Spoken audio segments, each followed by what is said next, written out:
हमारे साथ इस वक्त लाइव जुड़ रहे हैं उत्तराखंड के वित्त मंत्री प्रेमचंद अग्रवाल जी। प्रेमचंद जी, बहुत बहुत स्वागत है आपका एबीपी गंगा पर। और वित्त मंत्री आप हैं, बहुत अच्छे से आप हमारे दर्शकों को ये समझा पाएंगे और जनता को ये बता पाएंगे कि आपको ये बजट कैसा लगा।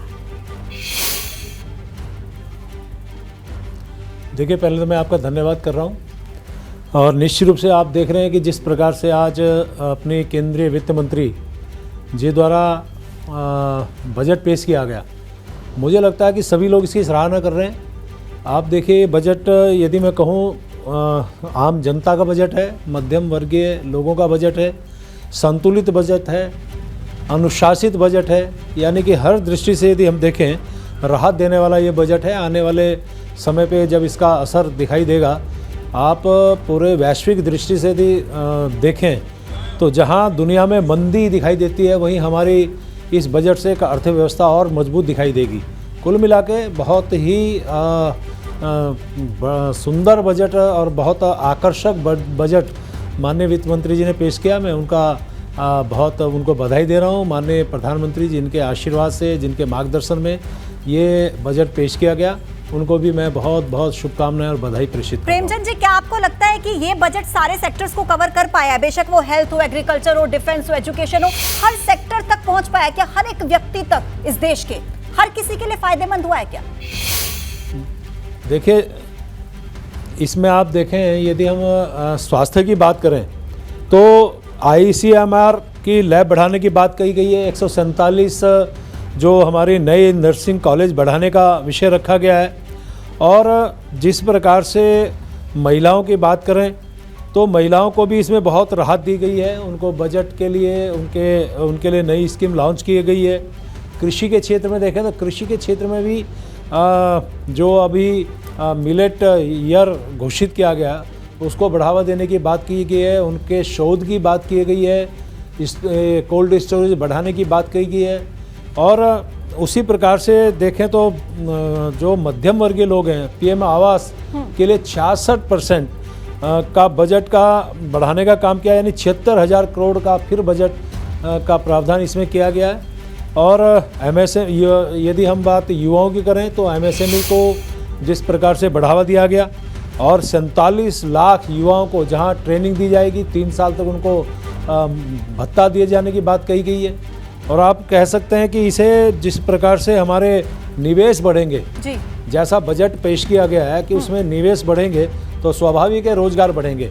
और मैं देख रहा हूं कि जिस प्रकार से सेंसस बढ़ा है बहुत तेज़ी से, तो इसका मतलब ये है कि पूरे इन ऑल हम यदि महसूस करें तो ये बजट सभी को एक आकर्षित करने वाला, एक राहत देने वाला। अगर उत्तराखंड, क्योंकि एक पर्यटन नगरी है, आप अगर उत्तराखंड के लिहाज से देखें, क्योंकि अभी एक बहुत बड़ा चैलेंज भी उत्तराखंड में जोशीमठ के रूप में सामने आया है, एक पर्यटन नगरी के लिहाज से क्या आपको लगता है कि कुछ और बेहतर इसमें हो सकता था? व्यवसायियों के मद्देनजर या टूरिस्ट के एक डिपार्टमेंट को लेकर के कुछ और बेहतर इस बजट में हो सकता था क्या? नहीं, पर्यटन दृष्टि से भी इसमें प्रावधान किए गए हैं। और जिस प्रकार से कनेक्टिविटी बढ़ाने का काम किया गया, 50 नए एयरपोर्ट्स की बात की गई है, तो ये कनेक्टिविटी बढ़ेगी तो स्वाभाविक रूप से पर्यटन बढ़ेगा। क्योंकि आज जिस प्रकार से हमारे इस दौरान आप देखिए कि चारों तरफ हाईवेज़ का इंफ्रास्ट्रक्चर बहुत तेज़ी से बढ़ा है, उसका भी प्रावधान इस वाले बजट में भी और ज़्यादा किया गया है। और उधर एयरपोर्ट्स बढ़ाने की बात है तो आप मान के चलिए कि जब कनेक्टिविटी बढ़ती है तो पर्यटन स्वाभाविक रूप से बढ़ेगा। तो पर्यटन दृष्टि से भी और व्यापारिक दृष्टि से भी ये एयरपोर्ट्स का बढ़ना, सड़कों का जाल बिछना, ये स्वाभाविक रूप से बहुत सुंदर बजट मैं कह सकता हूँ। और ये कनेक्टिविटी बढ़ने का मतलब, मान लीजिए पर्यटन एक पर्यटक दूसरे स्थान पर जाने के लिए यदि उसको ईजी वे मिलेगा तो वो ज़्यादा मूवमेंट करेगा, तो इसके लिए निश्चित रूप से पर्यटन भी बढ़ेगा। और इससे उस स्थानीय लोगों को जब पर्यटन बढ़ता है तो रोजगार मिलता है, वहाँ की अर्थव्यवस्था बढ़ती है। आर्थिक का आधार एक पर्यटन, जैसे मेरा उत्तराखंड की जैसे आपने बात की है, तो पर्यटन दृष्टि से तो हमारा उत्तराखंड बहुत खूबसूरत है। हमारा उत्तराखंड उस नाते बहुत टूरिस्ट, हमारे यहाँ लगभग 3 से 4 करोड़ लोग फ्लोटिंग जो लोग आते हैं, पर्यटन दृष्टि से आते हैं, तो उससे हमें और बहुत ज़्यादा लाभ मिलेगा। जी। अच्छा, किसानों के लिए एक सवाल मैं पूछना चाहूंगी, क्योंकि किसान ये उम्मीद कर रहे थे कि जो किसानों के लिए योजना है जिनमें उन्हें 6,000 अभी मिलते हैं उसको बढ़ाया जाए, जिस पर हमने कुछ ऐलान अभी सुना नहीं। लेकिन दो महत्वपूर्ण योजनाएं यहाँ पर ऐलान हुआ है, एक तो पीएम प्रणाम योजना और कृषि त्वरक कोष। आप क्या मानते हैं कि किसानों के लिए कितनी महत्वपूर्ण रहेंगी योजनाएं? देखिए, पहले प्रधानमंत्री माननीय मोदी जी हैं जिन्होंने किसान सम्मान निधि प्रारंभ की थी, और अब उन्हीं के लिए, जैसे मैंने बताया, उनके कोल्ड स्टोरेज बढ़ाने की बात हो रही है। बागवानी क्षेत्र में 2200 करोड़ रुपए का प्रावधान किया गया है। उसी प्रकार इनके लिए स्टार्टअप योजना प्रारंभ की गई है, और इनका जो लोन है उसमें छूट देने का जो है, छूट जो दी जा रही थी उसको भी जारी रखने का काम इसी बजट में किया गया है।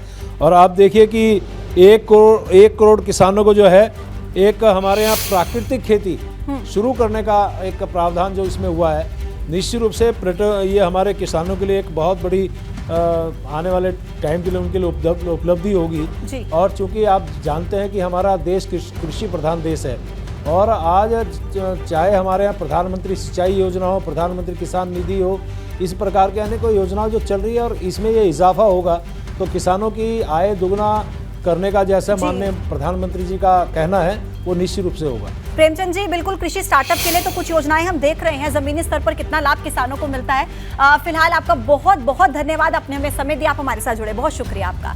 तो देखिए, आप सुन रहे थे प्रेमचंद अग्रवाल जी को, वित्त मंत्री हैं उत्तराखंड के, और उन्होंने अपनी बात रखी। उनको लगता है कि ये जो बजट सरकार ने आज पेश किया है वो हर तरीके से परिपूर्ण बजट है और लोगों की आशाओं पर खरा उतरा है। वो ये भी कह रहे हैं कि हर एक सेक्टर को उसमें जोर दिया गया है।